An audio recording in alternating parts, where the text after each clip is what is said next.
Hi guys एबे मु brownie के जाउची कंधो राडो टू को भेटवा को जाउची गाइस एबे मु ऑटो रछि तो ब्राह्मणी का मु जाउची कंधो राडो टू को भेटवा को जाउची।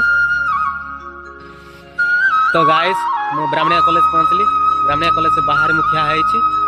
एबे टाइम हैछि 8:50। तो कंधोळ राडो टू आसी नाहंती तांके 10:50 रे कि 10टा के 11टा रे हेजिबु मु जानिनी केतले आसीबे किंतु मु एठी ताको अपेक्षा करिवि। तो से आइबा पूर्व टिके मु ब्राह्मणी कॉलेज देखा को चाहूँ किंतु देखा जाउछि। एटा होछि ऋषिमाला कॉलेज एठी से पढुछंती देखो।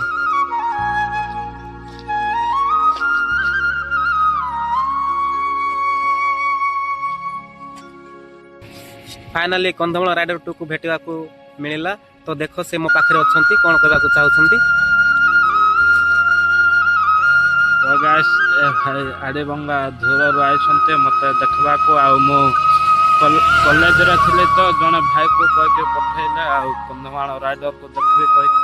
तो गाइस भाई आड़ेबंगा रो मते देखबाको आइसन्ते आ मते जेमते लाइक फॉलो सब्सक्राइब करूथलो ए भाई को मध्य सेमते करो लाइक फॉलो सब्सक्राइब कर दियो आ कोन कहबे गाइस हतके रे रहू।